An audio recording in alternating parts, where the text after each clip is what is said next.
It was the end of the semester, and with the final exams behind him, Daniel felt a fleeting sense of freedom, a fragile reprieve after months of relentless toil. The weight of academic pressure, the oppressive shadow of sleepless nights, and the endless scrawls of notes etched into his memory had finally lifted. In their wake lingered a faint hum of exhilaration, the kind that often accompanies the closing of a significant chapter in life. A senior at the university, Daniel had spent years entombed in his textbooks, scarcely glancing up to see the world pass by. Now, with his grades sealed and immutable, the vast unknown of the real world loomed ahead, a foreboding expanse of uncharted challenges and unspoken opportunities. Daniel was a pragmatist, nearly to the point of sterility. Unlike his peers who daydreamed of utopian futures or painted vivid pictures of their ideal careers, he grounded himself firmly in what was tangible, what was within his grasp. Dreams were for the naive. He trusted only in the measurable, the provable. Mysticism, the supernatural, ghost stories whispered in the dark, held no sway over him. But beneath his calm and calculated exterior, a shadow of unease had begun to grow, creeping along the edges of his thoughts like a storm cloud on the horizon. As the months until graduation dwindled, so too did his sense of certainty. Though Daniel clung to the monotony of routine like a shipwreck survivor to driftwood, the familiar rhythms of life were no longer enough. The looming summer brought with it a gnawing discomfort, one that burrowed into his chest and refused to loosen its grip. His savings were thinning to a dangerous edge, and the sting of rejection from every interview he'd managed to secure left scars that felt deeper with each passing week.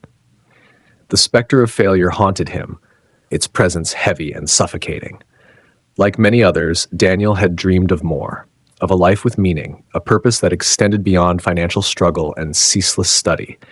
But those dreams felt further away with each setting sun, their outlines fading into an unreachable haze. It was during one of these restless days that he first noticed the flyer.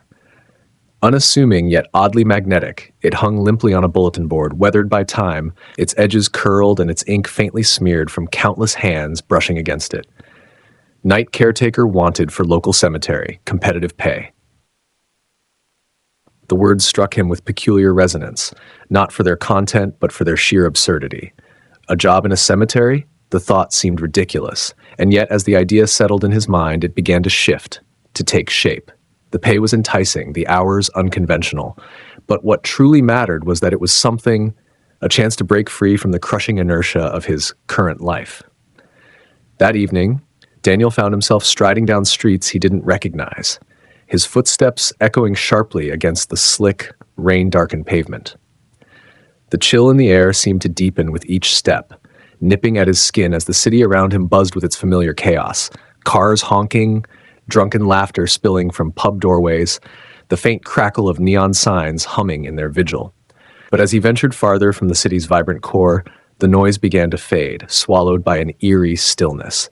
The streets narrowed and emptied, their silence oppressive. The buildings shrank, their hollow windows staring blankly into the void. Shadows stretched long and dark as the faint glow of streetlights faltered, and the faint prickling sensation of being watched crept along Daniel's spine. It wasn't long before he reached the cemetery. The cemetery was a strange place, cloaked in an air of eerie foreboding, tucked away behind rusted gates and crumbling stone walls. Its entrance, barely visible from the road, seemed to beckon yet warn against entry. The surrounding area stood in stark contrast to the vibrant city blocks just beyond its reach. Here, the silence was a living thing, wrapping around him like a thick, suffocating blanket. The ground beneath him was uneven, littered with patches of wild, overgrown grass and ancient tombstones leaning at precarious angles, as if weighed down by the years. Some were so old their inscriptions had been swallowed by time, smoothed away by centuries of wind and rain. Daniel stood at the gates, the quiet pressing against his ears like a whispered warning. The cemetery felt abandoned, hauntingly empty. No wandering visitors, no caretakers tending to the resting dead. The scent of damp earth filled the air, heavy and cloying. Overhead, a cool wind stirred the brittle leaves, their rustling sounding almost like murmurs. It was as though this place was carved from another world, suspended in a pocket of time untouched by the relentless pace of the city just beyond the walls. The gate groaned as it swung open, its protest echoing through the stillness. Gravel crunched beneath his feet as Daniel stepped inside, his movements tentative. Something about the place gnawed at the edges of his mind. An unease he couldn't quite explain. He reassured himself it was just the isolation, just the setting. He was a rational person. Or so he told himself. The cemetery sprawled before him in quiet defiance of the world outside, its sections divided by rusted wrought iron fences. The winding paths meandered through clusters of gravestones, their silence oppressive. The only sounds were the occasional sigh of the wind and the distant hoot of an unseen owl. Yet, as the chill in the air deepened, Daniel felt the unmistakable prickle of unseen eyes on his back. Not fear, not yet, but a creeping, insistent sense that he was not alone. He didn't know it then, but the moment he crossed the cemetery's threshold, he had set something into motion. What awaited him was darker than any nightmare, a shadow poised to unravel everything he thought he knew about the world. Venturing further into the cemetery, the oppressive stillness seemed to shift, growing heavier with every step. The gnarled trees, their branches twisted like skeletal fingers, and the leaning gravestones seemed to draw closer, as though watching him with a silent, ominous intent. The air grew dense, filled with an electric tension. In the suffocating quiet, Daniel almost thought he could hear faint whispers, soft, mournful, and laden with the weight of something long lost, something forgotten. The sun began its descent, painting the quiet neighborhood in hues of gold and amber. Shadows stretched long across the street as Daniel wandered home, his pace unhurried but his mind restless. It had been a grueling day. His final exam was behind him, but the weight of what lay ahead pressed heavily on his thoughts. The cool evening breeze brushed against his skin, yet it did little to soothe the unease within. The future loomed over him, vast and uncertain. He needed work, desperately. His savings had run dry, and every prospect seemed to slip through his fingers just as he reached for it. As he turned a corner onto a quieter street, something unusual caught his attention. An old iron gate rose from the sidewalk, its rusted spikes clawing toward the darkening sky. Behind it lay the cemetery, nestled amid unruly grass and rows of worn gravestones. It had always been there, a peculiar relic tucked between the city's modern trappings. Apartments, convenience stores, and buzzing streetlights surrounded it, yet the cemetery seemed untouched by time, an island of stillness in a sea of motion. Daniel might have passed it by, as he always had, were it not for the sign. Weathered and handwritten, it clung to the gate, its bold words unmistakable even from a distance. Help wanted. Night caretaker. He stopped, his heart pausing in the stillness. It was an odd place to seek work. Eerie, out of the way. The kind of place one might avoid at night, not willingly enter. His gaze lingered on the note, its simplicity both inviting and unnerving. Beneath the bold headline was a single line scrawled hastily in smaller letters. Inquire at the booth inside. Daniel glanced around the empty street. The sun hung low on the horizon, bathing everything in a dim, golden light. He considered walking away, letting the strangeness of it fade into the back of his mind. Yet, the thought of another night spent fruitlessly scrolling through job postings stopped him. He needed this, strange as it seemed. Maybe even more than he realized. Taking a deep breath, he crossed the street and pushed open the gate. It resisted at first, groaning loudly in protest as though reluctant to let him in. The sound echoed unnaturally in the stillness. The air inside was different, cooler, heavier, as if the space carried a weight of its own. Rows of gravestones stretched out before him, their inscriptions softened by time. Ancient, gnarled trees framed the scene, their twisted branches clawing at the sky like skeletal hands. He scanned the grounds and quickly spotted it. A small wooden booth sitting incongruously near the cemetery's center. It stood out, its dark green paint too fresh, its glowing light too inviting for the somber surroundings. Against the backdrop of decay and silence, it seemed almost alive. As he approached, the booth stirred with motion. The door creaked open, and a man stepped out, his presence commanding yet calm. He moved with a measured deliberateness, his posture straight and purposeful. "Good evening," the man said, his voice deep and steady with a smoothness that drew Daniel's focus. "How can I help you?" For a moment, Daniel faltered, the weight of the atmosphere catching his words before they could form. The man's appearance was striking. His sleek black suit was pristine, out of place against the unkempt cemetery. His white hair was neatly combed, his face lined with age but not wariness. It was his eyes, though, that held Daniel captive. They were sharp and piercing, as though they saw far more than they revealed, as though they understood why Daniel was here even before he spoke. "I saw the sign," Daniel finally managed, his voice quieter than he intended. He gestured back toward the gate. "Is the job still available?" The man's lips curled into a faint, knowing smile. "Ah, yes, the caretaker position. It's a simple job, really, but not for everyone." His voice was steady, deliberate, carrying a weight that made Daniel pause. Marcus's gaze lingered, sharp and appraising, as though sizing up something more than just Daniel's appearance. "I'm Marcus, by the way. I've been the keeper of this place for over 40 years. Daniel nodded, the unease creeping into his voice. "I'm Daniel." "Well, Daniel," Marcus began again, his tone calm but laced with a quiet intensity. "The job is straightforward. You'll be here for one night, just one. During your shift, you'll watch over the cemetery and ensure everything remains in order. For your trouble, you'll be compensated handsomely. $2,000 paid in cash." Daniel blinked, his mind racing. Had he misheard? 2,000? For one night? Marcus inclined his head slightly, the faint smile never wavering. "That's correct, but there are rules you'll need to follow. Strict rules. This isn't the kind of place you can treat casually." The promise of money sparked a flicker of hope in Daniel's chest. His financial troubles loomed large, and this could be the solution he desperately needed. Yet, the situation felt off. "What kind of rules?" he asked, his voice carefully measured. Marcus's expression darkened, his smile fading. "You'll receive a detailed list before your shift begins, but I can give you the basics now. First, the gates must be locked by 8 p.m. sharp and remain locked until sunrise. No exceptions. Second, you'll need to wear a specific suit that is provided to you. It's necessary for your protection." Daniel's stomach twisted. Protection from what? Marcus hesitated, just long enough for the silence to stretch thin and taut. Finally, he said, "The cemetery is old, Daniel, very old. Not everything buried here rests peacefully. You'll need to be careful." Daniel forced a laugh, trying to steady his nerves. "This sounds like something out of a ghost story." Marcus's gaze didn't waver. "It's no story," he said quietly, his tone carrying a weight that sent a shiver down Daniel's spine. "There are trespassers occasionally, curious souls who think they can disturb the peace here. You'll need to deal with them promptly. And finally..." Marcus's voice dropped slightly, and he took a step closer, his eyes locking with Daniel's. "You must stay inside the salt circle you create. No matter what you hear or see, do not break the circle." Daniel stared at him, the absurdity of the situation warring with the chill now crawling up his spine.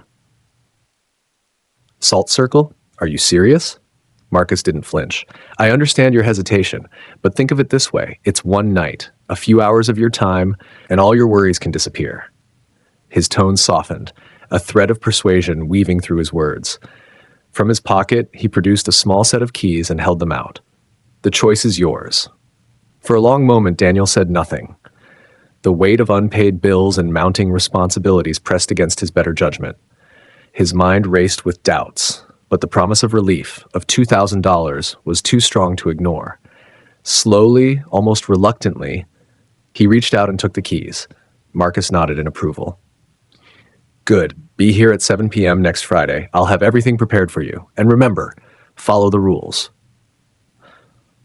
As Marcus turned and walked away, his figure retreating into the dim light of the booth, Daniel stood frozen, staring at the cold metal keys in his hand. The air seemed to grow heavier around him, the chill sinking deep into his bones. He couldn't shake the feeling that something waited in the shadows of the cemetery, something just beyond his understanding. For the first time, a quiet voice in the back of his mind asked what exactly he had just agreed to. The cemetery loomed ahead, draped in the muted silver glow of the crescent moon. Daniel approached the gate, his steps deliberate, his resolve battling an undercurrent of unease. The heavy keys Marcus had handed him jingled faintly in his grip, the sound stark against the oppressive quiet. He paused, glancing back over his shoulder. The street behind him was eerily silent, the faint hum of the city now nothing more than a distant echo. He was utterly alone. With a measured exhale, he slid the largest key into the gate's corroded lock. The metal resisted at first, then yielded with a reluctant twist. A groan erupted as the gate creaked open, slicing through the stillness like a warning. Daniel flinched at the sound, his heart quickening. For a moment it felt as though the cemetery itself resented his intrusion. He stepped inside, the air around him shifting instantly. Cooler, heavier. A faint metallic tang clung to it, an almost imperceptible scent that made him hesitate. He turned and pushed the gate shut behind him, the lock clicking into place with a chilling finality that sent a shiver coursing through him. The graveyard stretched before him, an unwelcoming maze of crumbling tombstones, ancient twisted trees. The headstones jutted out from the earth like broken teeth, jagged and uneven, their inscriptions eroded by time. The trees loomed overhead, their gnarled branches clawing at the sky, their shapes disturbingly human in the dim, flickering light. Daniel checked his phone. 7:50 p.m. 10 minutes before he was to lock the gates for the night. Just 10 minutes. He swallowed hard, his fingers tightening around the phone as he scanned the darkness. A faint breeze stirred, rustling the leaves above. The sound wasn't natural. It was hollow, like a whisper that skated across the gravestones and disappeared into the shadows. He took a steadying breath, forcing his nerves into submission. It's just a job, he told himself. Just a night. Do what you must and it'll be over by sunrise. But even as he tried to convince himself, the chill in the air seemed to deepen, and a sensation crept up his spine, a quiet, insistent feeling that he was being watched. Daniel pulled the folded paper from his pocket, the rules Marcus had left for him. His fingers trembled slightly as he unfolded it, the soft crinkle of the paper unnaturally loud in the still air. Lock the gate by 8 p.m. Wear the suit and ensure the salt circles are intact.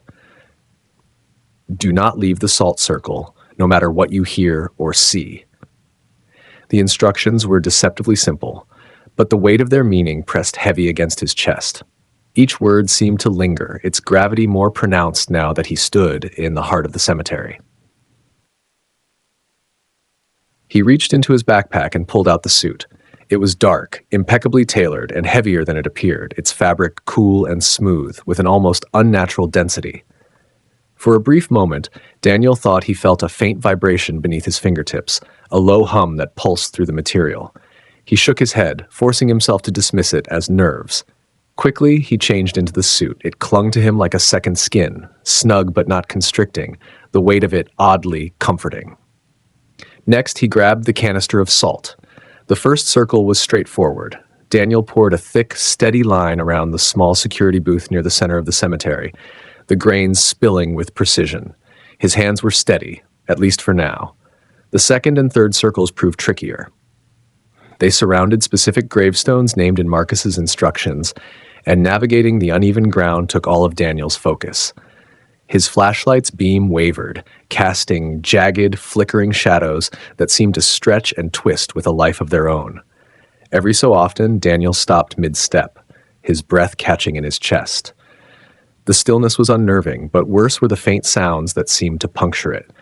The shuffle of footsteps, soft and deliberate, the whisper of something moving just beyond the edge of his vision, the faint creak of something old and weighty shifting. He spun his flashlight toward the noises each time, its beam slicing through the dark, but there was never anything there. By the time he finished the fourth circle, his nerves were frayed, his every sense heightened to a razor's edge. The cemetery had grown impossibly quiet. Even the rustling of leaves, which had offered a fleeting comfort, had ceased. The air hung thick and stagnant, pressing against him. He checked his phone. 8 p.m. exactly. Moving toward the gate, he locked it with deliberate care, the old key grating against the ancient mechanism with a loud scrape that echoed far too long.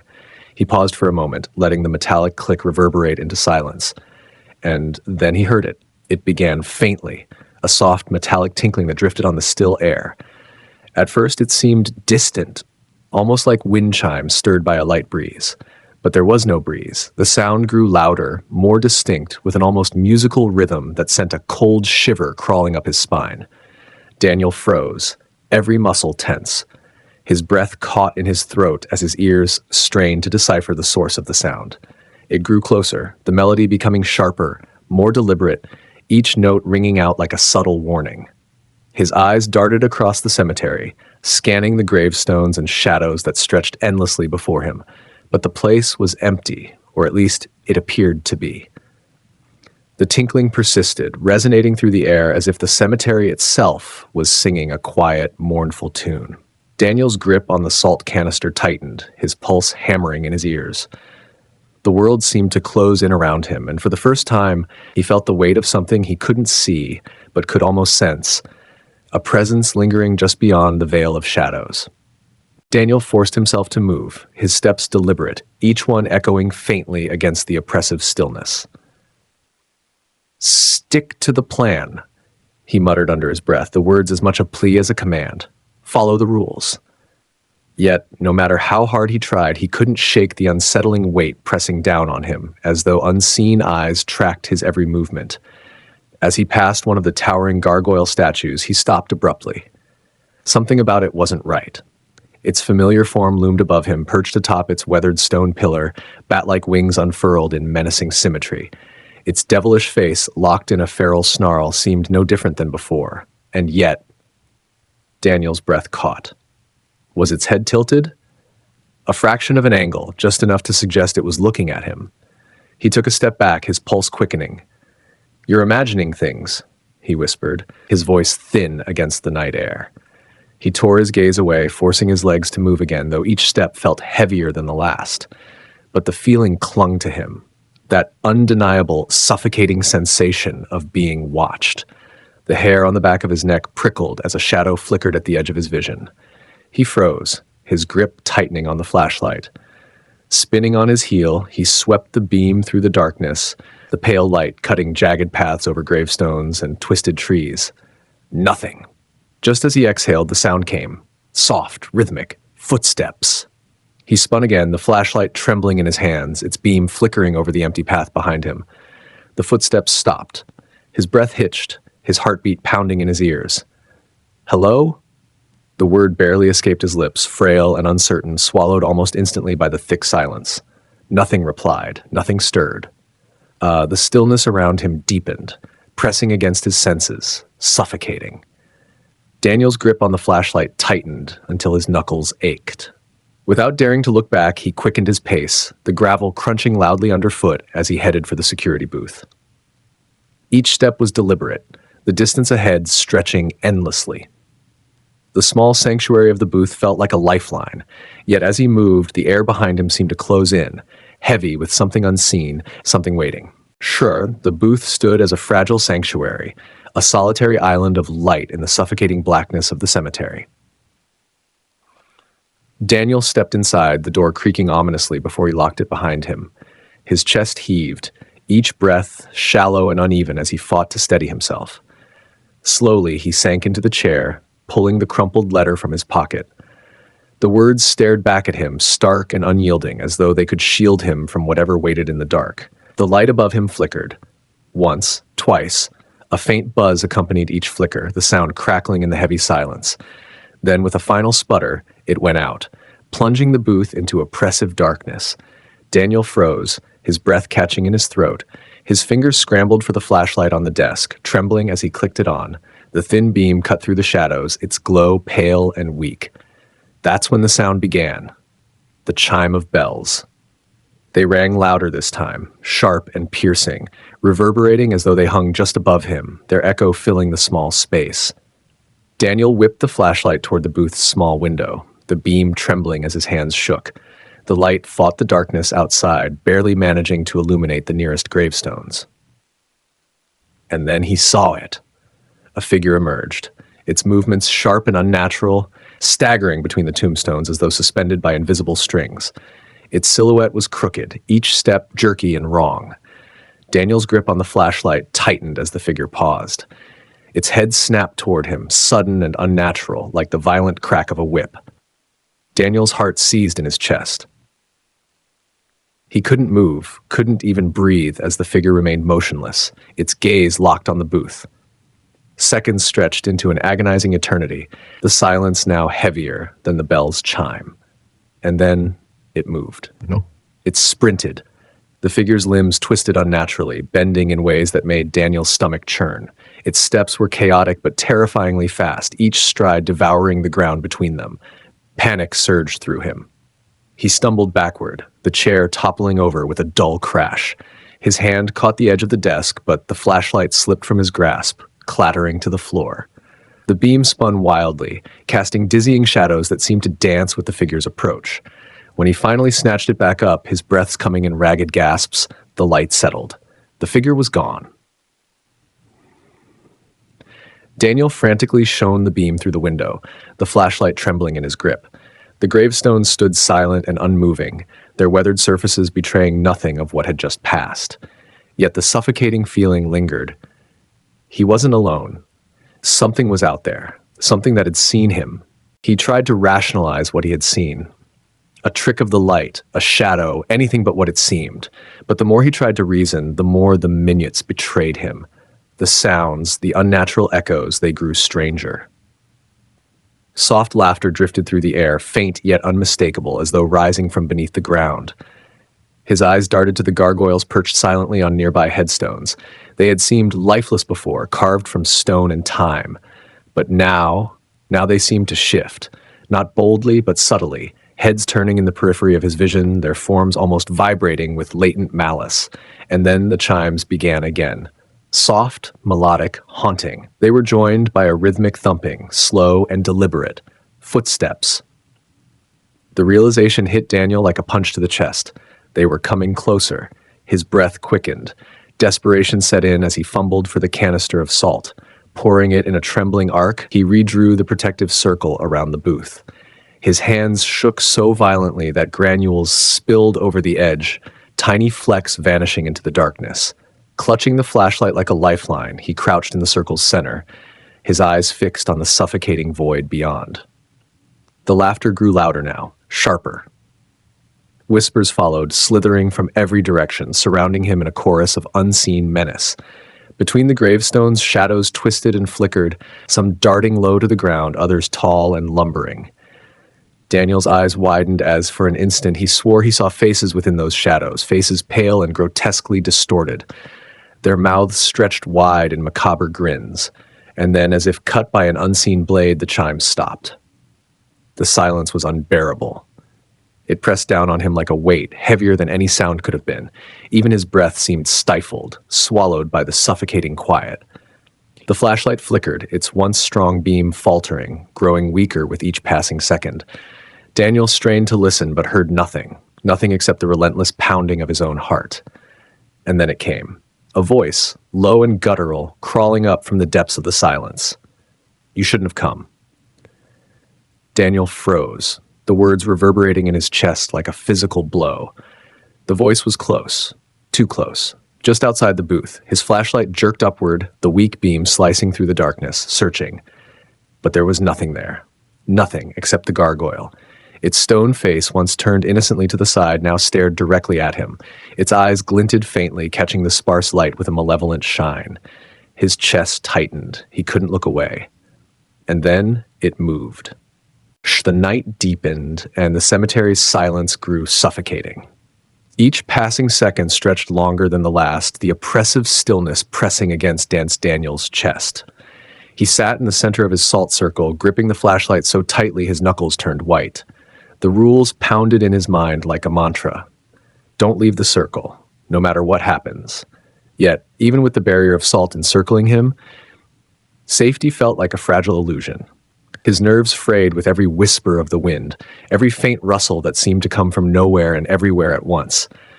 Then a sound broke through the quiet, a faint, low scraping like nails clawing at hard-packed earth. It was distant at first, soft and ignorable, but it grew louder, closer, and unmistakable.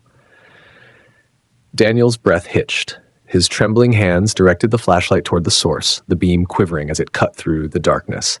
Beyond the light's edge, one of the graves caught his eye. Something about it was wrong. The soil was disturbed, loose and churned, as though something beneath the surface had moved. Daniel rose slowly, his legs weak and unsteady beneath him.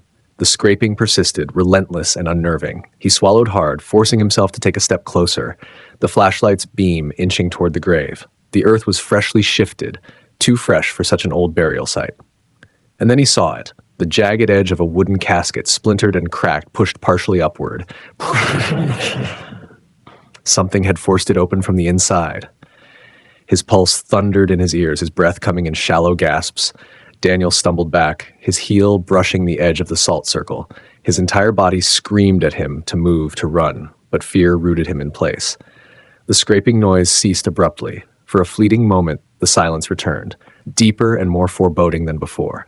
Then came a sound that froze the blood in his veins, a deep, guttural groan. It rumbled through the ground, vibrating up through his feet. Not just from the grave before him, but from all around. Daniel swung the flashlight wildly across the cemetery. His heart sank as the beam revealed more graves, each showing the same terrifying signs. Earth shifting, soil crumbling, caskets cracking open. Something was trying to claw its way out. The groaning grew louder, the air thick with an unearthly energy. Daniel's grip tightened on the flashlight as his mind raced, frantically searching for an explanation, a plan, a way to make it stop. But there was none. And deep down, he knew there was no stopping what was coming. Daniel stumbled back into his circle, his hands trembling as he poured salt along its fragile edges. The grains scattered unevenly, his grip shaky, each motion desperate. The flashlight in his hand flickered, its feeble beam sputtering like a dying ember. No, he muttered, voice barely audible over his ragged breaths. He fumbled with the device, slapping it in vain, but the light gave out completely, surrendering him to the darkness. The shadows closed in, oppressive and suffocating, broken only by the faint silver glow of the moon peeking through the restless clouds. And then he saw it. From the disturbed earth of a nearby grave, a figure began to rise. Its movements were wrong, slow and unnatural, like a marionette controlled by clumsy, unseen hands. The thing was skeletal, its withered flesh clinging to jagged bones in grotesque patches. Its head lolled unnaturally to one side, the neck bent as though snapped long ago. But what froze Daniel in place were its eyes. Hollow, yet glowing with a sickly green light that cut through the night and seemed to pierce directly into his soul. He couldn't look away. As the first figure pulled itself upright, others began to follow. One by one, they emerged from the graves. The ground around him heaved and cracked, disgorging shapes both decayed and skeletal. Some were bare bones, their joints creaking with every staggered step. Others wore the tattered remnants of burial shrouds, the fabric rotted and clinging to their misshapen forms. Each of their glowing eyes burned with the same malevolent green light, and their movements, though sluggish at first, grew sharper, more deliberate, as their attention turned toward him. Daniel's breath came in shallow gasps, his chest heaving as the salt circle became his only sanctuary. The creatures seemed unable to cross it, but their presence pressed against the barrier, probing its strength, their hunger palpable in the air. One of them stepped closer. Its skeletal foot hovered just at the edge of the line, the bony toes curling in an almost curious gesture. It tilted its head, its unholy gaze fixed on him. Then it let out a sound, a low, guttural hiss that scraped like nails on glass, reverberating in the silence. Daniel's fingers fumbled inside his backpack, clutching desperately at the extra canister of salt. His hand finally closed around it, and he poured more along the edges, reinforcing the barrier with shaking hands. The circle glowed faintly in the moonlight, its boundary holding firm against the encroaching tide of the dead. But they didn't retreat. They circled him like predators, their movements slow, deliberate, and calculated. Their eyes remained fixed on him, glowing like embers in the dark. He could feel their intent, their hunger, and the weight of their silent, otherworldly malice pressing down on him like a vice. And then the laughter began. It started low and soft, a chilling chuckle that seemed to come from nowhere and everywhere at once. The sound grew, echoing through the cemetery, layered with tones that were human yet not. The laughter surrounded him, mocking, jeering, and promising something far worse than death.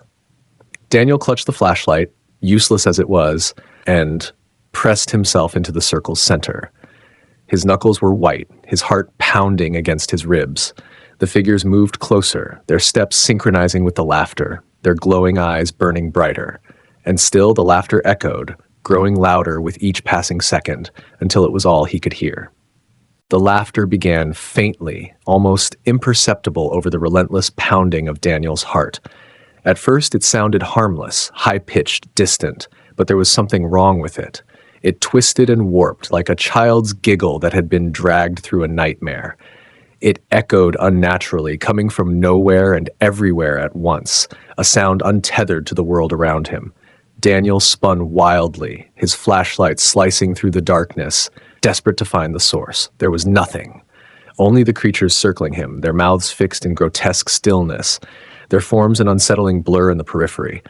The laughter swelled, growing louder, more jagged, until it spilled into something worse. Whispers. Soft, insidious words, incomprehensible yet suffocating. They slid into his ears like cold fingers, each syllable laced with malice. Panicked, Daniel clamped his hands over his ears. It didn't help. The sound wasn't coming from outside anymore. It was inside him, worming its way deeper, wrapping around his thoughts like a tightening noose. "Who's there?" he shouted, his voice cracking under the weight of his fear. The words echoed briefly, swallowed by the oppressive stillness of the cemetery. And then the whispers stopped. The silence was worse. It pressed down on him, heavy and unnatural, like the calm before a storm. His skin prickled as he felt it, a presence, unseen but palpable. It was watching him. Its attention was far heavier than the circling creatures, far more dangerous. His breath came in short gasps as dread settled deep into his chest, chilling him to the bone. Daniel didn't dare move, his flashlight trembling in his hand. Whatever was out there, whatever had him in its sights, felt like it was waiting. And then he saw him. A figure emerged from the shadows at the far edge of the cemetery, stepping with an unnerving, fluid grace from behind a cluster of ancient, weathered gravestones. Tall, unnaturally thin. He moved like something that had studied humans but hadn't quite mastered the imitation. His face was a mask of pale, angular sharpness, as though carved from stone, and his eyes burned with a sickly green light, brighter and more piercing than the creatures surrounding him. The glow seemed to cut through the darkness, reaching straight into Daniel's chest. Henry. The name slammed into Daniel's mind like a blaring alarm. He didn't know how he knew it, but it was as if the letters had been branded there, radiating warning. The letter had mentioned Henry, but reading the name on paper was nothing compared to standing in his presence. This wasn't just a man, this wasn't human. The air around Henry rippled with an invisible force, a power so oppressive it made Daniel's breath catch in his throat. Henry's lips curled into a deliberate smile, slow and cruel. His teeth gleamed, too sharp, too perfect, unnatural in every way. "You've done well to last this long," he said, his voice low and taunting, dripping with condescension. "But you shouldn't be here." Daniel's throat tightened. He tried to speak, to say anything, but his voice faltered, lost in the weight of Henry's gaze. He took a step closer, closing the distance with predatory ease. Around Daniel, the creatures that had been circling him suddenly froze, their glowing eyes dimming, as though cowed by Henry's presence. One by one, they stepped aside, making way for him. "This place?" Henry continued, his voice calm yet edged with something razor-sharp, gesturing broadly to the dark expanse of the cemetery. "Isn't what it seems, and neither is your friend Marcus." At the mention of Marcus, confusion shot through Daniel like an electric shock. He forced the words from his dry mouth. "What do you mean?" Henry's smile widened, the expression colder and more menacing.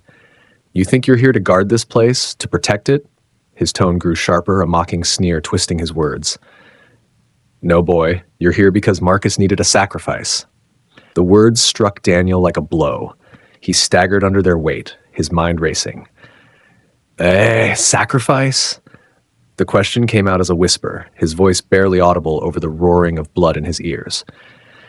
Henry nodded, his eyes gleaming with malicious delight. "This cemetery isn't just a resting place for the dead. It's a gateway, a portal to something far older and darker than you can imagine. And to keep it closed, it demands blood." He paused, savoring the moment, then added, "Marcus has been feeding it for decades, and tonight, he chose you." Daniel's stomach lurched. The salt circles, the creatures, the suffocating rules. It all clicked into place, a puzzle that now revealed its horrific truth. His legs felt like lead, and the icy realization of betrayal gripped his chest. Marcus hadn't brought him here to protect anything. He had walked straight into a trap, and now there was no escape. Henry took another step closer, his presence blotting out everything else. "You can feel it now, can't you?" he whispered, his voice velvet over steel. The pull, the inevitability. Daniel's heart pounded in his chest as the creatures began to close in again, this time not with malice, but with something worse, resignation. As if they knew how this would end. He had been chosen, and the gateway would have its price. The air in the cemetery thickened, heavy and oppressive, pressing against Daniel's chest like an iron weight. The whispers that had once lingered at the edges of his awareness now surged into a relentless, deafening cacophony.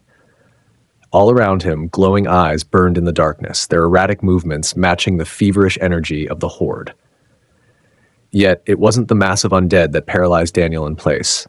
It was him, Henry. The figure emerged from the shadows, stepping into the pale, chilling moonlight. Daniel's stomach twisted in revulsion, a wave of bile rising as he took in the sight.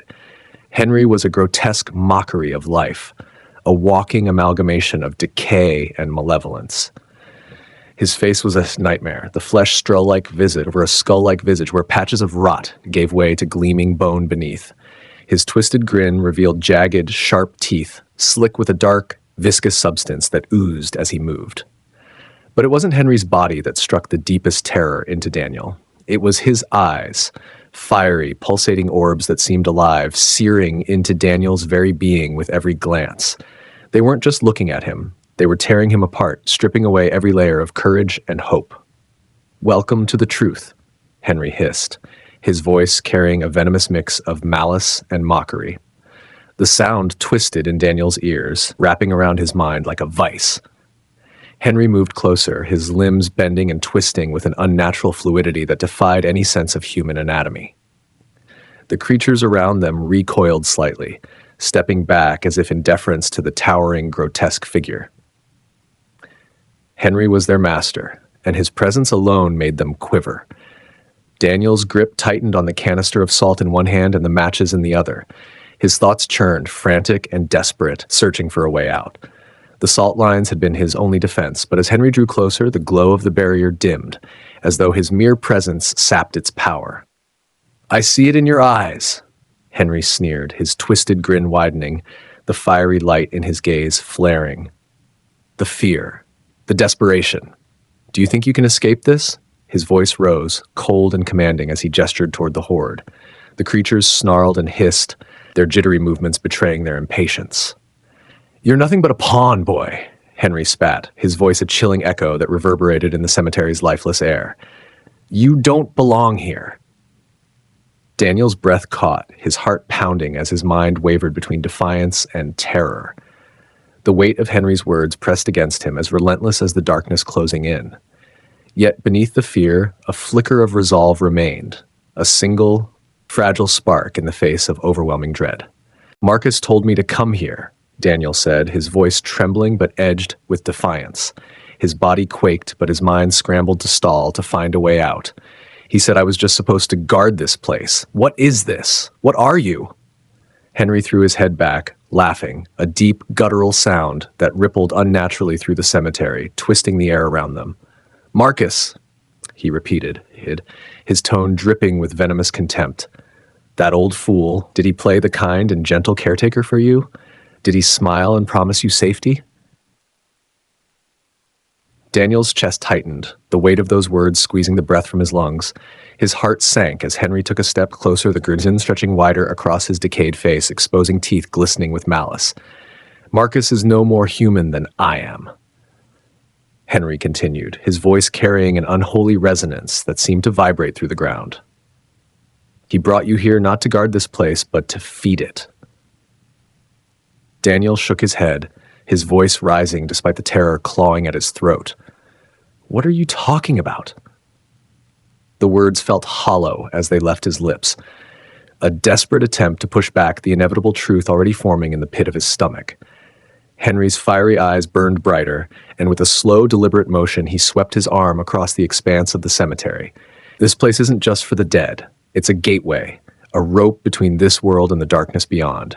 Every soul buried here fuels its power, but that isn't enough. His voice dropped, colder, heavier. It requires more. Fresh blood. Living blood. The ground seemed to tilt beneath Daniel's feet, his knees threatening to buckle. The words sank into his mind like barbed hooks, tearing at his sense of reality. "No," he whispered, shaking his head as if denial could undo the horror unfolding before him. "You're lying."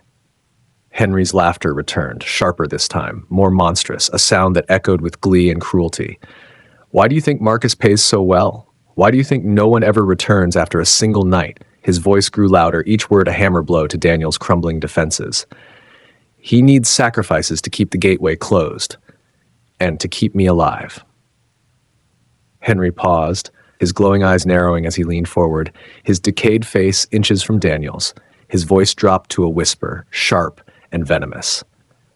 "And tonight, Daniel, you're the offering." The words hung in the air, a final nail driven into the coffin of Daniel's hope.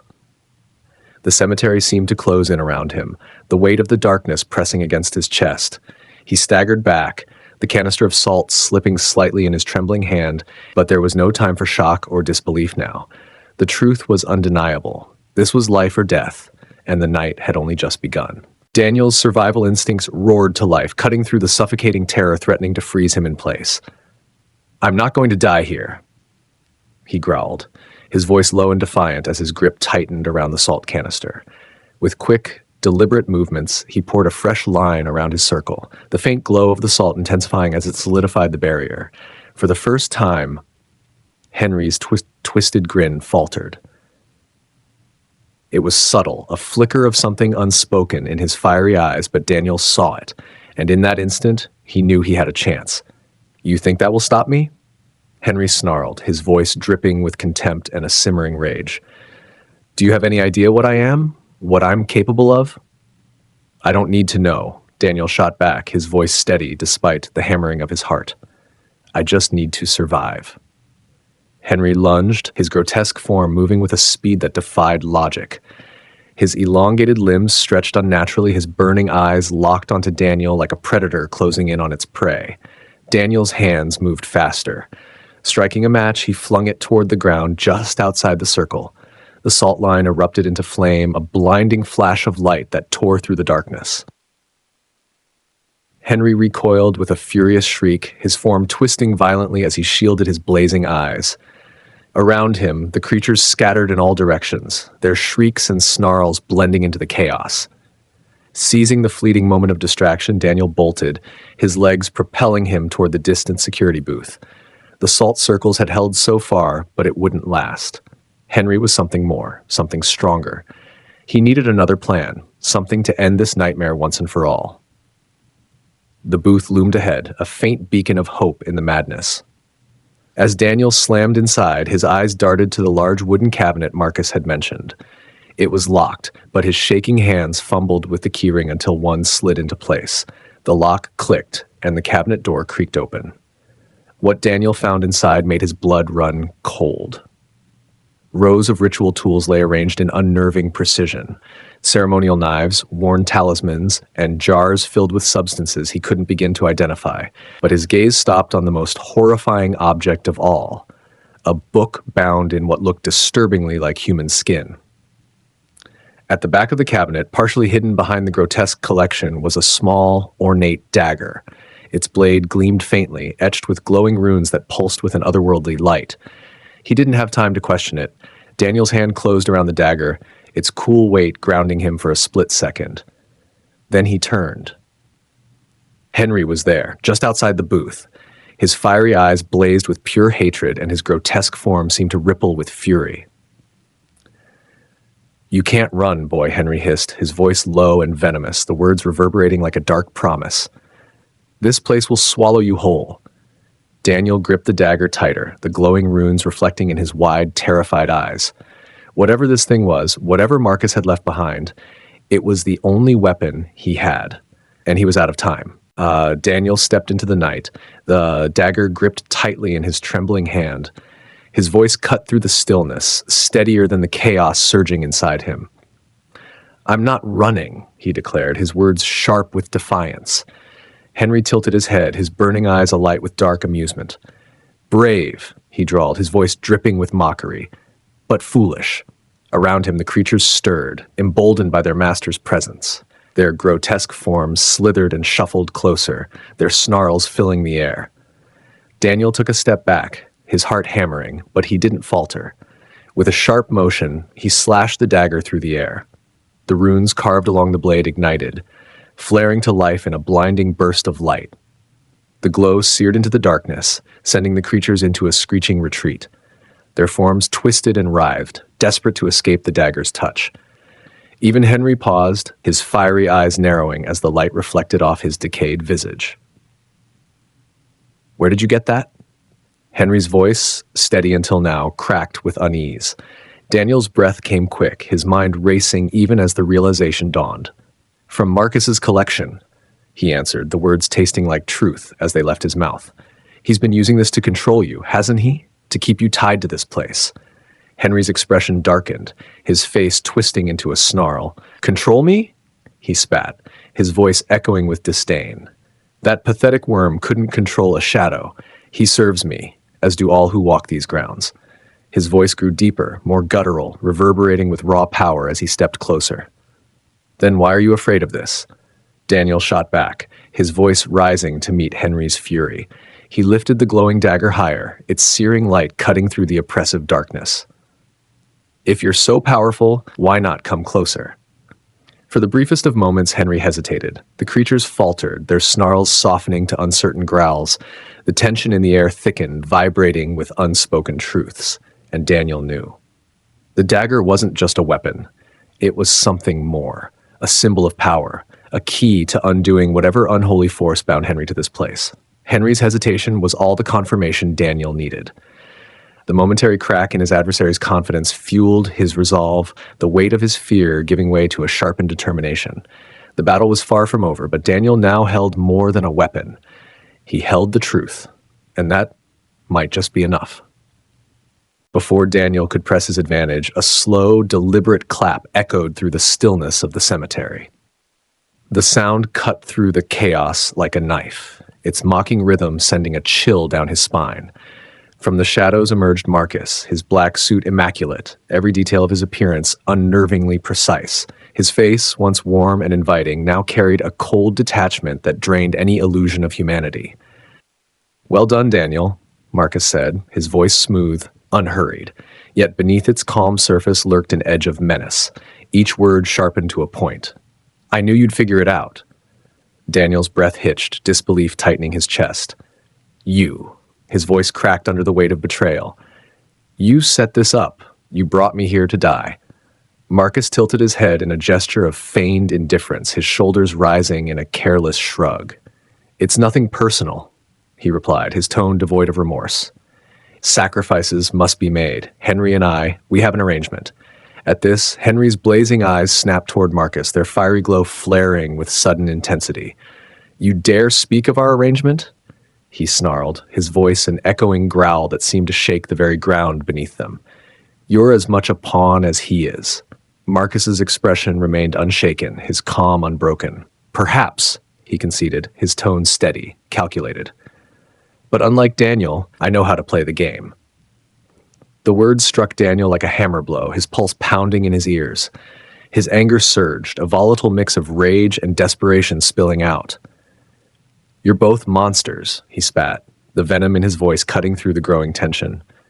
"You don't care who gets hurt as long as you get what you want." For the briefest moment, Marcus smiled, a faint, calculated curve of his lips that carried no warmth, only contempt. "And what do you want, Daniel?" His voice sharpened, the faint taunt now unmistakable. "To survive? To stop us?" Marcus stepped closer, his presence oppressive, his words heavy with challenge. "Then do it." His eyes gleamed with cold amusement, the faintest flicker of a dare. "Let's see if you have what it takes." The silence that followed was suffocating. Daniel's heart thundered as he stood between two forces far beyond his comprehension, each word from Marcus's lips stoking the fire of his fury. And yet, at the edge of his anger, a shadow of doubt loomed, whispering just how small he was in the face of the horrors unfolding around him. The creatures surged forward, their glowing eyes locking onto their prey, but Henry was faster. With a snarl, he lunged toward Marcus, his fiery gaze blazing with unrestrained rage. The air seemed to shudder as he moved, the force of his presence oppressive, but Marcus was quicker. He sidestepped the attack with an almost inhuman swiftness, his movements fluid, precise, as if he'd anticipated Henry's strike before it even began. This was Daniel's moment. The pounding of his heart drowned out the chaos around him as adrenaline surged through his veins. With every ounce of courage he could muster, he raised the dagger, its ancient runes glowing fiercely, and charged. The blade struck true. It sank into Henry's chest, the impact resonating like a clap of thunder. The runes along the dagger's edge flared to life, blazing with an otherworldly brilliance that pierced the darkness. Henry's scream tore through the night, a sound so raw and ear-piercing it felt like it could split the earth. His body convulsed violently, the fiery light consuming him from the inside out. Around them, the creatures shrieked in unison, their distorted forms writhing and disintegrating into ash as Henry's power ebbed away. One by one, they fell, their presence erased as the dagger's magic coursed through the air, severing their connection to their master.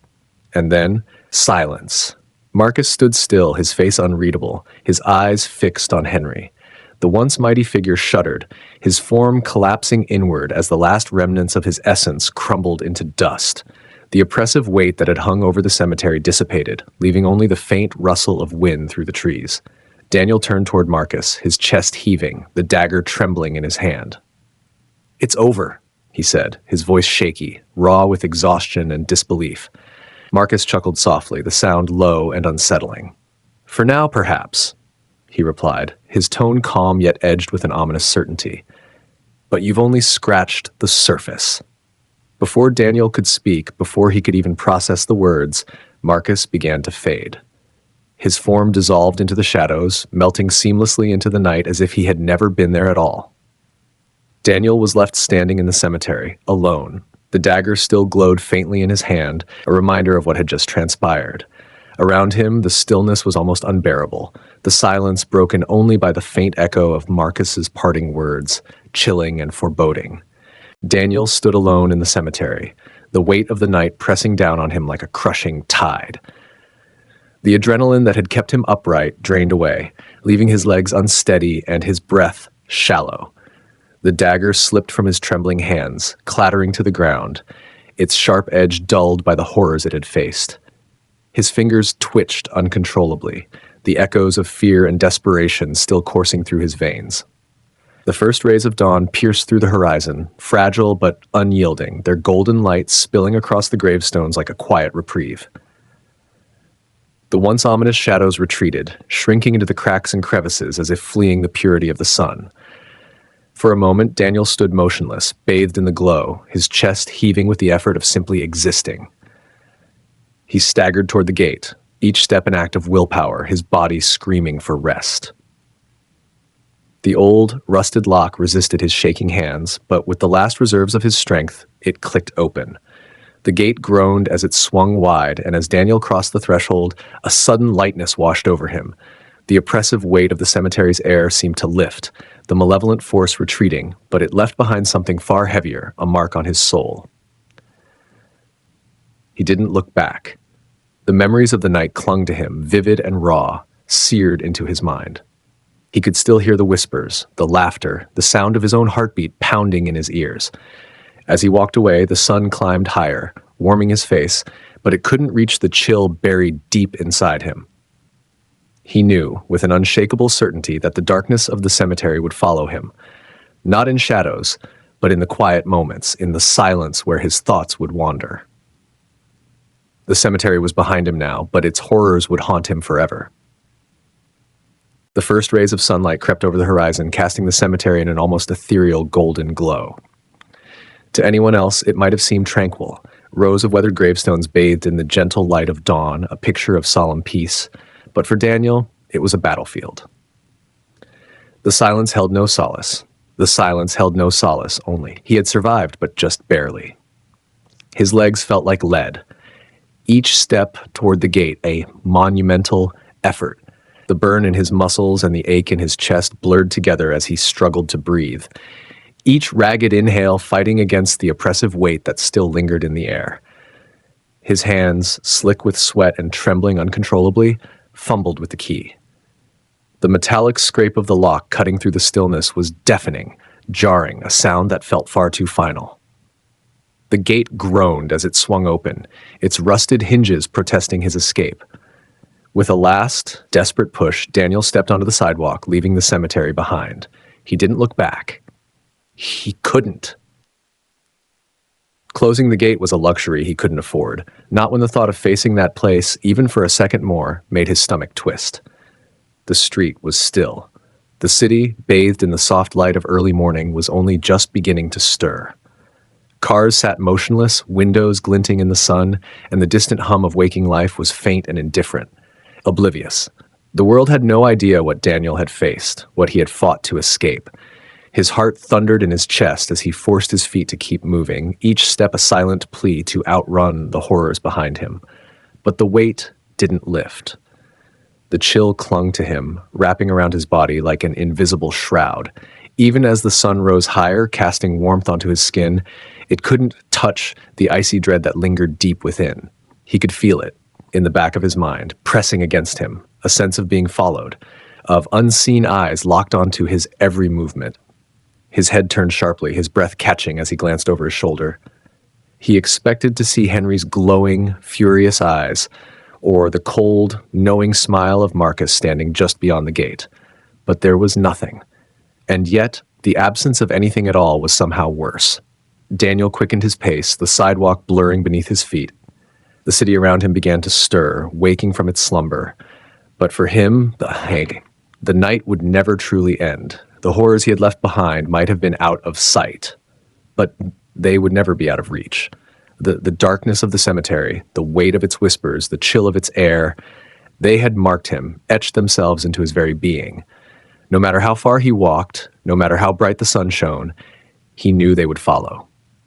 Daniel reached his apartment just as the city began to stir. The normalcy outside felt like a cruel mockery of his ordeal. People walked their dogs, their laughter carefree and oblivious. Children shouted playfully on their way to school, and the hum of traffic thrummed steadily in the distance. It was as if the world had pressed on, untouched by the nightmare he had endured. But for Daniel, everything was different now. The lock clicked behind him as he shut the door, the sound sharp in the stillness of his apartment. His body sagged, the weight of the night dragging him down as he collapsed onto the couch. Every muscle ached, his exhaustion not just physical, but deeply etched into his very being. His hands trembled as he fumbled for his phone. 6:37 a.m. The shift was over. He was alive. But there was no relief, no flood of gratitude, no sense of safety. His eyes flitted around the room, jumping from corner to corner, scanning every shadow. The familiar space felt foreign, hostile. Every darkened corner seemed to breathe. Every flicker of movement pulled his attention like a scream in the silence. A faint creak of a floorboard in the distance, a sound so ordinary, made his pulse quicken, his chest tightening as though invisible hands gripped him. He squeezed his eyes shut, desperate for reprieve, but it only worsened. The darkness behind his eyelids was alive. He could still see Henry's grotesque, twisted grin, the gleam of his sharp teeth and burning eyes. Marcus's cold, calculating gaze lingered, a presence more than a memory. And then there were the creatures, the countless glowing eyes that had surrounded him, filled with a hunger he couldn't comprehend. Daniel's breathing hitched, shallow and erratic, as he pressed his palms into his eyes. He was safe now, or so he told himself, but safety felt like an illusion, a fragile veneer that could crack at any moment. The world outside moved on, but inside, the night still had him in its grasp. It whispered to him, etched its horrors into his mind. And as the morning light crept into his apartment, Daniel couldn't help but wonder if he had truly left the cemetery behind, or if a part of it had followed him home. Sleep was impossible. Each time Daniel's eyes began to drift shut, the memories surged forward, sharp and unyielding. The whispers came first, faint and insidious, wrapping around him like tendrils of smoke. Then came the weight, the suffocating air of the cemetery pressing down on his chest, making it hard to breathe. And always, Always, there was Henry. His laughter echoed in Daniel's mind, cruel and unrelenting, a haunting reminder that the nightmare hadn't truly ended. By noon, Daniel was pacing the room, his bare feet brushing against the cold floor. His thoughts spiraled, pulling him deeper into the labyrinth of the night before. He replayed every detail, every decision, searching for meaning, for answers that never came. Why had Marcus chosen him? What had truly happened to Henry? And the most unbearable question of all, was it over? The questions gnawed at him, sharp and unrelenting, burrowing deep into the fragile cracks of his resolve. He considered calling someone, his roommates, a friend, anyone who might ground him, but the words caught in his throat. How could he explain what he had seen? The things he had done? The horrors he couldn't even bring himself to name? He turned on the TV, the sound breaking the silence that had grown too heavy to bear, but the flickering images only added to his unease. Each shift in the light, each sudden burst of noise sent an involuntary shudder through him. The room felt wrong, as though the shadows had grown sharper, the corners darker. Desperate for a distraction, Daniel grabbed his backpack, still slumped by the door where he'd dropped it earlier. He dumped its contents onto the floor, the clatter briefly grounding him in the mundane. But then the salt canister rolled out, its weight far heavier than it had any right to be. He froze, his breath hitching as the sight of it sent a cold shiver down his spine. It was just salt, ordinary in every sense of the word.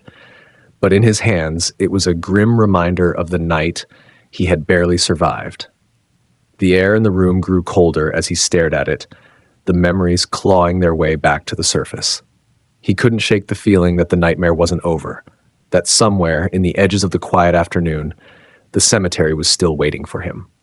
And so was Henry. As the day stretched on, Daniel's paranoia seeped into every corner of his mind, growing heavier with each passing hour. The walls of his apartment felt closer, pressing inward as though conspiring to trap him.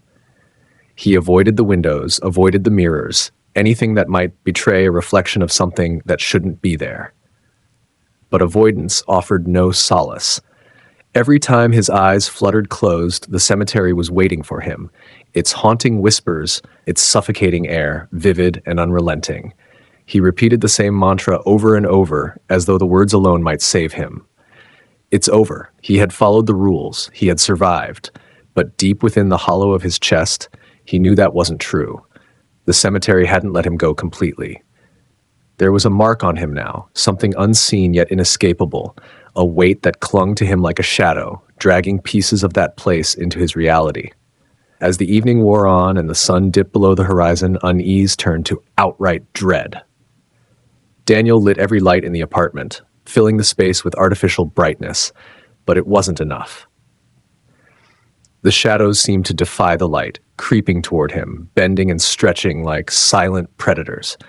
He sat rigid on the couch, the salt canister gripped tightly in his hands, his knuckles bloodless from the force of his hold.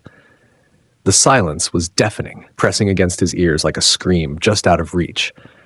The rhythmic ticking of the clock was the only sound, each second dragging him closer to some unspoken inevitability. And then it came. A sound, so faint he almost convinced himself he'd imagined it. A laugh, high-pitched, warped, and unmistakably familiar. His breath froze in his chest. The sound didn't belong here. It didn't belong anywhere. He scanned the room frantically, his pulse pounding in his ears. The laugh came again, louder this time, closer. This wasn't his imagination. Hello? His voice trembled as it left his lips, breaking the fragile silence. The single word hung in the air, fragile and unanswered.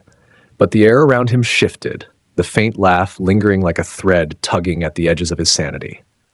The clock ticked on, the shadows grew darker, and Daniel realized that what had begun in the cemetery hadn't ended there. It had followed him home. Daniel didn't sleep that night. He sat motionless in the center of his living room, the canister of salt within arm's reach. His eyes never left the door, his breath shallow, his body stiff as though bracing for something to come crashing through. The laughter from the cemetery had faded, but the silence that replaced it was worse. A silence so heavy it felt alive, pressing down on him, suffocating in its stillness. When dawn finally broke, its light creeping tentatively through the curtains, Daniel stirred. His legs ached, his movements slow and awkward as he stood. Exhaustion clouded his mind, blurring the line between memory and imagination. He had survived, yes, but the hollow ache in his chest told him survival wasn't victory. The apartment, once a sanctuary, felt alien now. He moved to the window, his hands trembling as he pulled the blinds open. Sunlight poured into the room, golden and warm, but it couldn't reach the chill buried deep in his bones. He exhaled, trying to steady himself, but then his eyes caught his reflection in the glass. He froze. For just a moment, barely a heartbeat, he thought he saw them. Henry's fiery, pulsating eyes burned just behind his own, their malevolence piercing through him, and in the corner, Marcus's shadow stood, silent and looming. Daniel blinked hard, his pulse pounding in his ears. When he looked again, the figures were gone, but the image remained, etched into his mind like a scar. He couldn't stay here. He knew that now. The walls of his apartment felt like they were closing in, the shadows darker, the quiet suffused with an unshakable dread. The cemetery's hold on him wasn't bound to its gates. It had followed him, seeped into his life like an incurable poison. Packing a bag, Daniel moved with mechanical precision, unsure of where he was going, but certain that he couldn't stay. The act of leaving felt both futile and necessary, as though running could somehow free him from the weight that bore down on his soul. As he stepped outside, the city seemed unchanged. People bustled along the streets, cars hummed in the distance, and sunlight bathed everything in its reassuring glow. But to Daniel, it all felt like a lie. Beneath the surface of normalcy, the darkness lingered, unseen by everyone but him. The feeling of being watched clung to him, prickling at the back of his neck. He couldn't shake the image of Marcus's knowing smile or the echo of Henry's laughter, faint but persistent, trailing him like a shadow he could never outrun. The nightmare wasn't over. It had only just begun. As he walked, his steps aimless yet urgent, he felt the weight of something inescapable. Somewhere in some forgotten corner, the darkness waited for him, patient and unyielding.